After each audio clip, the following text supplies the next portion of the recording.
concept media. He's done Don't Fuck in the Woods, as well as a slew of other movies. Don't Fuck in the Woods is the most pirated movie ever, and we are here to see his newest piece of work and a Q&A. This is a red carpet event.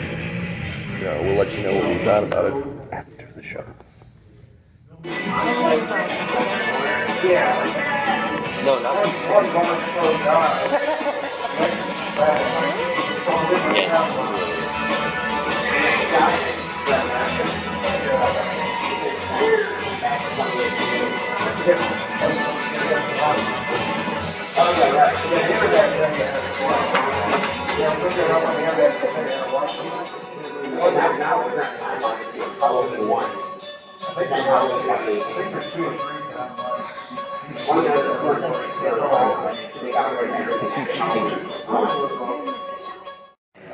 After I had seen Don't Fuck in the Woods too. So I'll just throw some questions out you guys answer. I'm going to ask like maybe two, and then I'm going to turn it over to the audience. I might ask one or two. So Sean, having seen Don't Fuck in the Woods too. This is so different. There's no buttholes in this one. Yeah. Slugs and vaginas. Although I suggested it. So, such a different story, such a different way of telling the story. So how did that happen?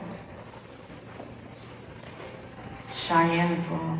Right, I'm gonna include Cheyenne. Right, What? I'm gonna include. I mean, you can talk as well, I guess. This all started out as Don't Fuck in the Woods 2 was a massive undertaking. I mean, it seems like any of those movies takes about 4 years to make.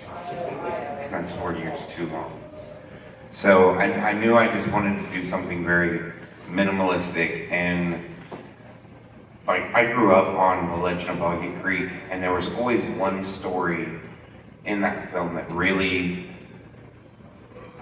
got me, and it was around I'm not going to remember any of their names, but I don't expect you guys to know them either. It was just set around this house, and the Falcon Monster was basically just messing with these people. So I wanted to do something similar, but I guess kind of play into people's fear as far as being strange, because I blame that on Cheyenne. It's that, because it's no secret, I'm terrified of the dark. Terrified of the dark. Anytime we're filming in the dark, I've either got a flashlight or I'm like... Or he has to have a buddy. Yeah, you come stand right here by me, and I'm playing a killer in a movie. You come stand back here by me. I gotta come walk around this, so... So yeah, I just wanted to try to do something more simple and minimalistic than which is crazy seeing everybody up here now. I was like, how minimal was it? But it's a big cast, because it's a bigger cast than Don't Fuck in the Woods. But that was my initial goal, and me and Cheyenne talked about it quite a bit. I feel like we went over a lot of things in Bigfoot lore, because so for me, now that everybody's seen it, I hadn't had nobody to talk to about this. Because even you haven't seen the final cut that's screened here. So, does everybody get the symbolism with the stone? That's a no. Okay. Tell me about the symbolism of the stone, though. It is okay, so in the Bigfoot lore, they're known for stacking rocks or this, that, and the other. I'm not saying I do believe in Bigfoot. I'm not saying I don't. I'm right here. Stop talking about me. But I definitely wouldn't. when we first set out to make this movie, it was going to be horribly bloody and violent and gory.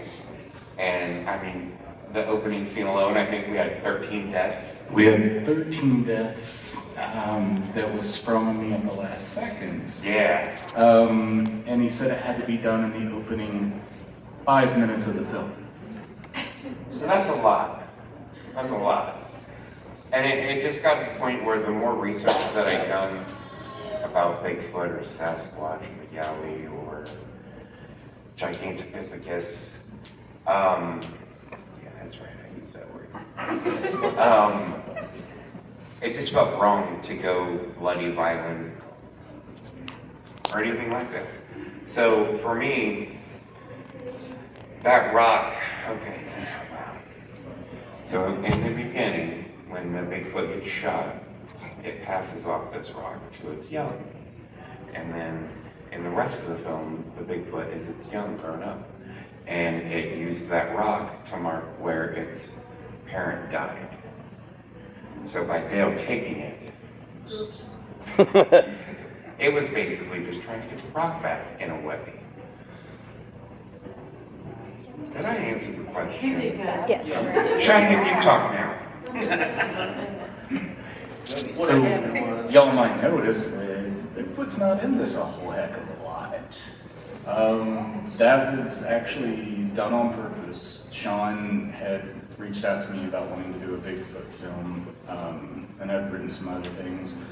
But he was like, I don't want it to be like crazy, Bigfoot special effects, everything nonstop, balls to the wall. I was like, oh, that's a nice little break, okay. Well, what is it about? Family. Oh, okay. I told you it was his mic. Shiny kills the battery. It's not my mic. The battery died. You need to project. So anyway, he said it was about family, and so I wrote it about family. And one of the things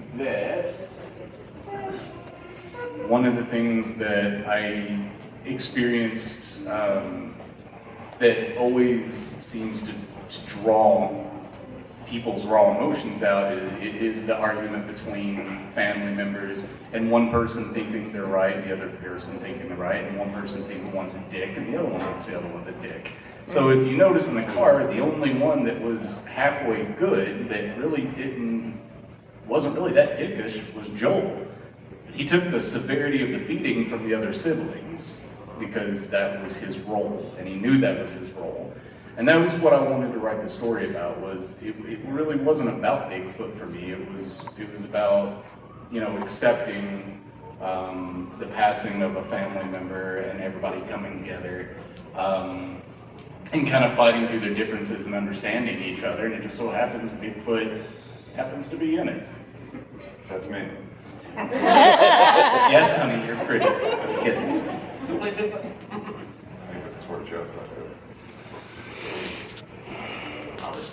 So, brave choice in killing a child in the movie. Very few filmmakers will venture below the age of teenager.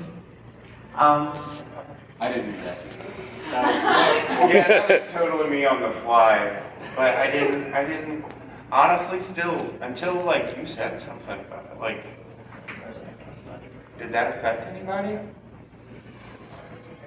No. No, because you know why? In real life, kids do get killed. It wasn't exploitation. It wasn't just slaughter a kid, slaughter a kid. It made this story, just like with the family. Right, it's like, okay, if Batman's parents didn't die, right. I'm Batman. That's right, I just got sued by DC. But I don't know, for me, if I would have shown the kid get ripped apart or something, yeah, I could see where people would be like, oh, Jesus Christ. But, and I'm not gonna lie, that's how it was scripted. We just didn't have the means to do it. Next time. Yeah. The sequel. So you're gonna get sized cast and crew, and I know you guys have worked together before. So, and like I said, this is so different than your other films. Was it challenging to any of your actors Did Brittany To make be it up so here, or is she different? hiding? Okay. then say the don't fuck in the woods, and the don't fuck in the woods too. Who wants to answer? Mike, listen. What? She has a math problem. You know. If a red cow and a blue butterfly. No, I said, this is because it is such a different story. This is more a story of redemption and family than Don't Fuck in the Woods too. Although that's a wholesome film that everyone should watch. Coming out in a few months. How was it a challenge to change from what you guys were used to doing, which is the blood and the gore and the mad romps with slugs that crawl in vaginas? Anybody can answer. I was just picking up. No, I was gonna say, like, I'm fairly new to this. So. I think Travis could answer this. I'm not an actor, though. I mean, I just hold the camera. Well, but I'm not an actor, I just hold the camera. I it's just still do a it. different pace. You what? It's still a different pace. Yeah, I mean, it is a different pace, and I mean, don't get me wrong, like, doing the crazy, over-the-top stuff, like Don't Fuck in the Woods or other things that we've done, like, that's all a lot of fun, we have a blast doing that stuff, but to kind of slow down the pace a little bit and do something a little bit more slow-paced like this, I mean, yeah, story-driven, like I'm huge on, I love, like, I play a lot of video games, and I love video games that have, like, a really good story. I love movies with a really good story, so to kind of slow down the pace and do something like this that's really story-driven and slow-paced, I mean, I enjoyed it. I mean, I enjoyed it probably as much as the crazy over-the-top shit that we do. So, Brittany? How was this different than the over-the-top shit that we do? Well, it wasn't over the top. I know. She's like, I didn't even wear a bikini for this movie. Oh. We didn't throw raw meat on you this time. Yeah, it was actually nice to not really get bloody for a change. That was cool. To stay kind of clean and not to be so sticky. Yeah. So I'm not good at these either. Get clean. I don't know. Another thing that was nice also is because I do a lot of the camera work. Whenever we do the You do? whenever we do like the over the top crazy stuff, like that's anybody that has made a movie and has done that kind of stuff. Like it's hard work. You know what I mean? So it was nice to, I don't know, have a little bit of a break to do something a little bit less stressful. That's just me though. And you too, because you're like always right there with me. Like, so yeah, that was nice too. Yeah, I'm like the average. We're all pretty close family. Like, it's not like going to a job where you're like working with a bunch of coworkers you can't stand. It's like when we go on these film sets, it's kind of the same for me whether he's on Don't Fuck with Us 2 or on this Bigfoot movie doing a Stranded. It's just going out to hang out with your friends and a close family. It doesn't really matter what we're filming as long as we're together. It's a pretty good time no matter what. Oh.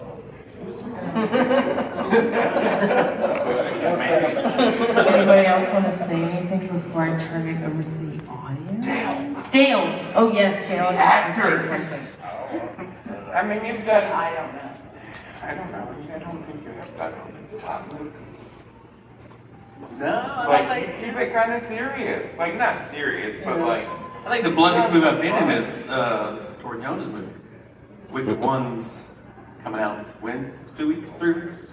yeah, Somewhere. Yeah. I think that's the most blood I've ever seen that I've been on. I mean, even in Halloween when I was on that, there was not that much blood. So, y'all take a cake on that. Well, that's my story and I'm sticking to it.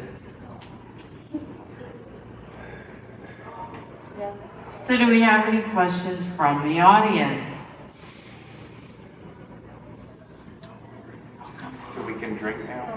Yay! Not yet. I've already. I want to say first that I'm happy to see you go out of your comfort zone when it comes to this. This is definitely a film that elevates you and the crew and cast that you work with. So congratulations on that. But my question's more for the cast, actually. You've seen a lot of films, and I'm glad that you brought up that Bigfoot was kind of, you know, almost a side character in this. You've got to be able to lead this film. You've got to be able to hook us for the runtime. It's not easy to do. And you have a lot of emotional weight that's put on your characters. You're talking about the beating that you're taking as a sibling. You're talking about the weight of the mother passing away. That's a lot to take in. So it shows the talent that the cast has and the direction that's given. Could the cast talk a little bit about really taking on the bulk of this on your shoulders and hitting a home run? I don't think You're most welcome. Sure. I'll start. I'll try. I mean, everybody deals with loss. If you have kids, it's easy to start crying. You know, if you have something of that nature, and everybody has a mom and a dad, depending on your relationship with them, whether it's good or bad. I think parents always fuck their kids up, even if it's a good relationship. That's what we do, you know? So just drawing on that, and, you know, how would you feel? You know, I'm sure everybody here has siblings, most of them. I mean, you go through it. So you just kind of pull from your life experience, you amp it a little bit, and you play off these great people up here. You know, when they give you what you need. You know, me as an actor, my job in a scene is to give them what they need. Right. And if they're worth their salt, they'll give it back. And, you know, you can see that in here. So. Next. Wait, you? Yeah. Hi, good morning. You actually did it?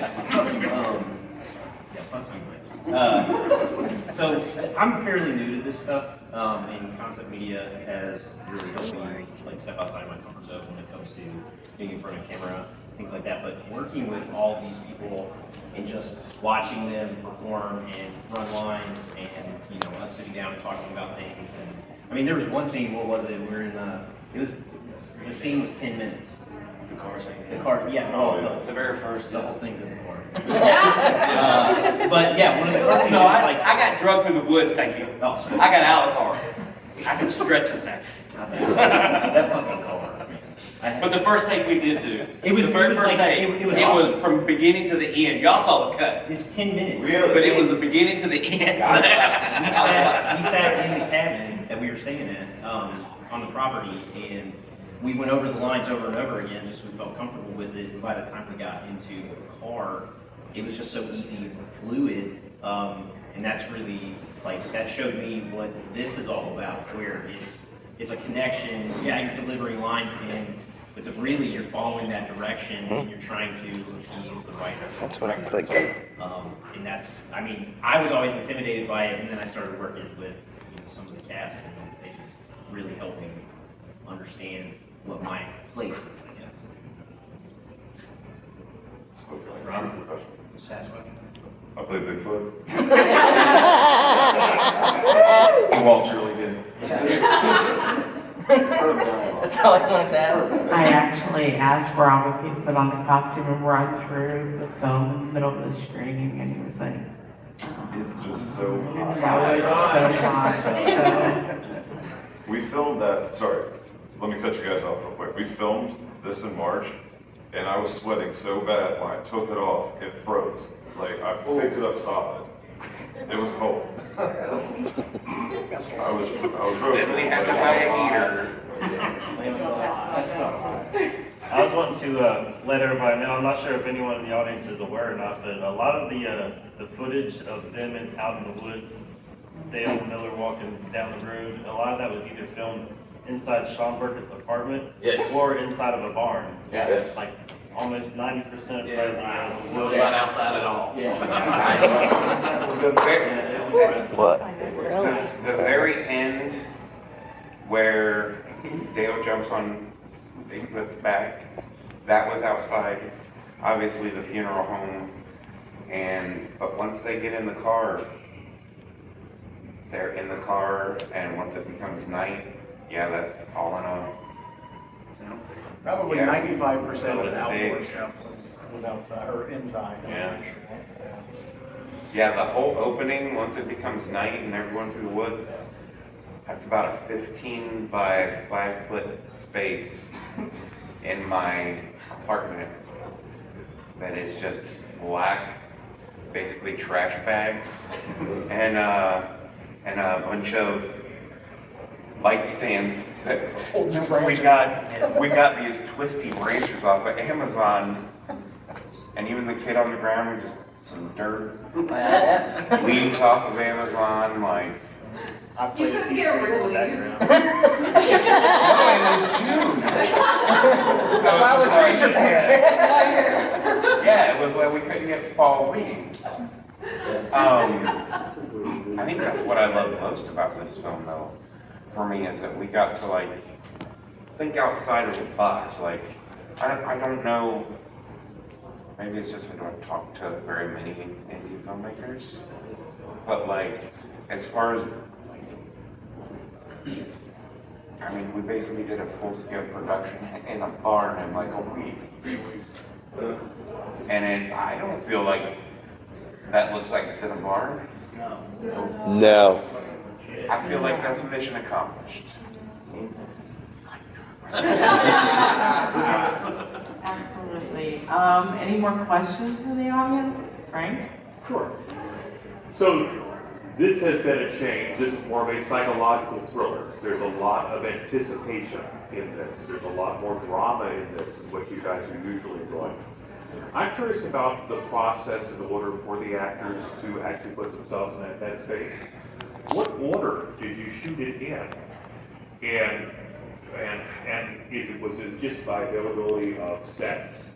Or was there some thought process on this is going to be a lot more difficult, so we're going to get this out of the way.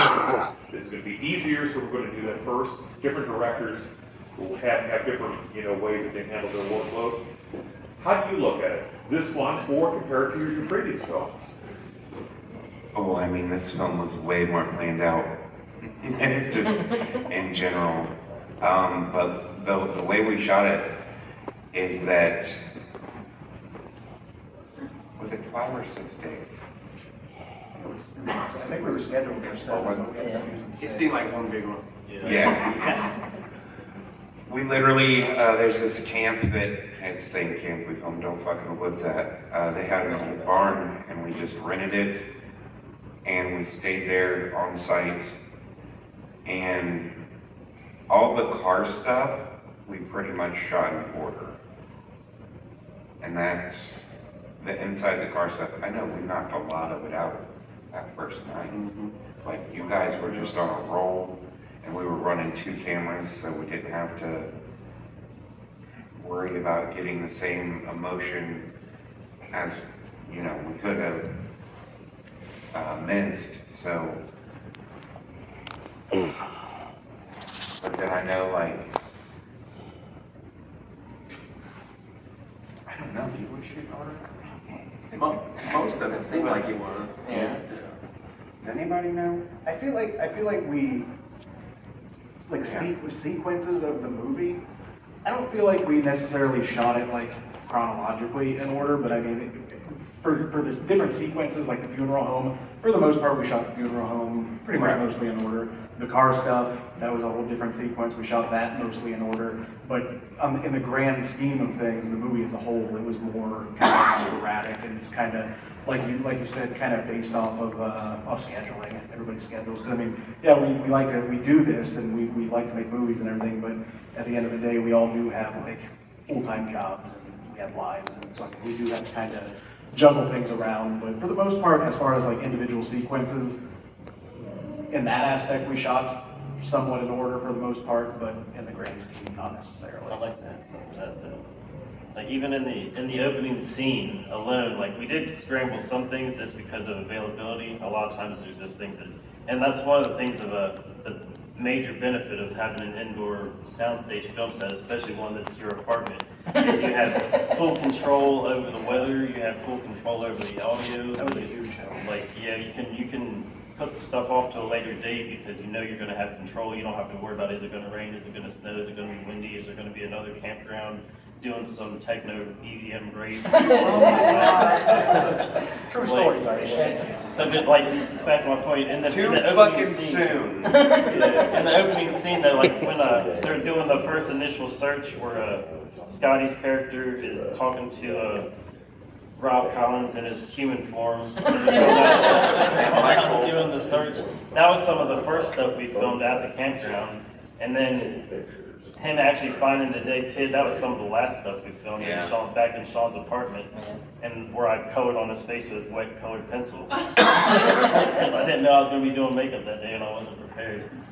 But, so that was some of the stuff gets scrambled up like that, because that was literally probably one of the last times we filmed anything.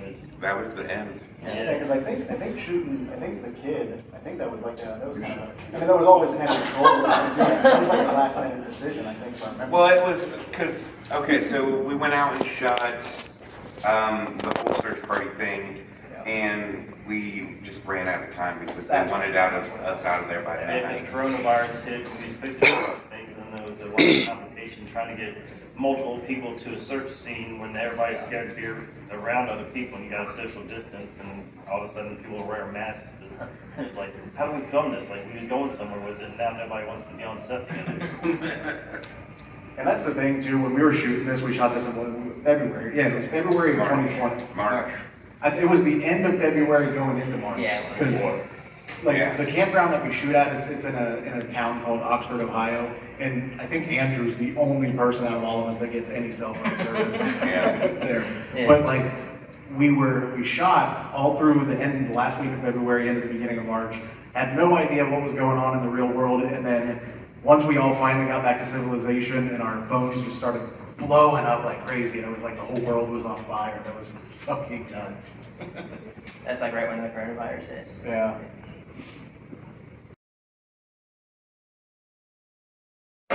We are here with the award-winning director of the movie Stranded, Sean Burkett. How are you doing today, sir? I'm tired. Long weekend? It has been a long weekend. It's been a good weekend. But yeah, I'm tired. What can you tell everyone watching about Stranded? Stranded is a unconventional creature feature. It's about Bigfoot, but it's not about Bigfoot. It's about a family who's kind of been disconnected, trying to do something for their mother's last wishes. And along the way, they try to come together and scatter her ashes where she requested, and they get stranded and run into a Sasquatch. How hard was it filming it? The first block was super easy. We went out into the woods for a week, and we built sets in this old barn, and we literally lived right there. That was the first week of March of 2020. We had no cell reception or anything.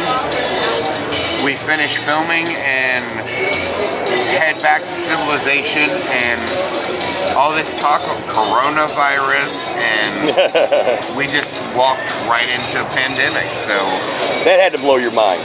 It did, and it didn't feel like real life at first. Yeah.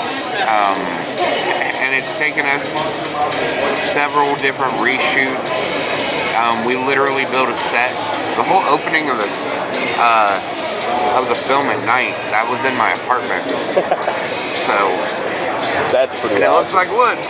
There was no spot in that movie where it didn't look genuine. Yeah. It all looked like they were in the woods, whether it was in an apartment or a barn. It all looked damn good. We really tried, and I think that's what I liked the most about this film, is we utilized so many different new techniques that normally we were trying to okay, major motion pictures can build sets and this, that, and the other. How can we do that the redneck way with the least amount of money? So it's literally, we bought off of Amazon. People put it in their flower beds, but it's basically trash bag material. That's, we got a 20-foot by 100-foot roll of this stuff. Wow. And we literally, so anytime it's dark in the woods, we took fog and then didn't light the back so it wouldn't reflect off of it. Yeah. And that's how we made the woods. That's awesome. That's the coolest thing I saw. And whenever they said you guys had apartment, I'm like, what? Yeah. Where? Sean's earlier feature, one of them is Don't Fuck in the Woods. There is a sequel to this that is coming, how soon, Sean? It'll be out on digital October 11th and physical December 15th, I believe. December 15th is the day I'm marking because I got to have my physical. Christmas present. Yep, there you go. Now, also, lastly, Stranded took away a lot of awards. What did you guys get here? We got Judge's Choice, which is Best of the Fest. We got, what does that say? Oh, Best Feature. I'm like, oh, what's that say? Best Editing, Best Writing, and Best Director, or Direction. And then we got these 2 honorable mentions for Best Special Effects. Nice. And then, thank you, sir. See, now he's working. Right now he's working. Best Sound Design. Very cool. Very cool. Definitely a win. Oh, Sean is in Concept Media. A lot of his stuff you can get right now. Keep your eye out for Stranded. Keep your eye out for Don't Fuck in the Woods too. And thank you, sir. It has been an absolute pleasure. All right, we're going to talk a little bit about the movie that we went and seen the world premiere of, Stranded. What this whole video is about, we're going to do a little review of it. It's just me, because after the movie, Lycan didn't want to come out in the woods. She was a little bit nervous about that. I don't know why, but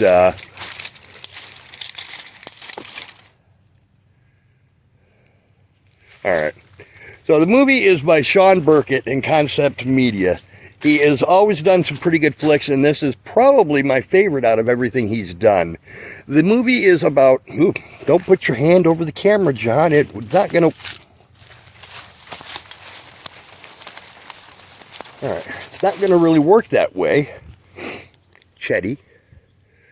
But the movie is about a family, brothers and sisters, that are coming together for Mom's funeral. The brothers and sisters don't really get along because of past things that have happened or not happened. So it's the dynamic is very tension-filled. There's a lot of family drama there.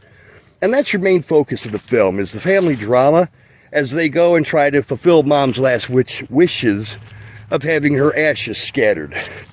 It just so happens that the woods that they're going to go scatter them in has got a Sasquatch in it. And of course, car breaks down right in Sasquatch territory. Now, the movie is really good. The sound, it's very prevalent, the music that he used. It's throughout a lot of the movie, but it's very atmospheric. It's not pounding, it's not pulse pounding. It doesn't detract from...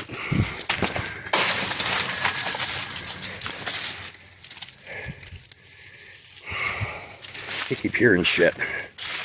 It doesn't detract from the movie at all, but it just fills it with an extra sense of dread with the atmosphere that it presents. The acting is, again, top-notch. You can really feel for these people.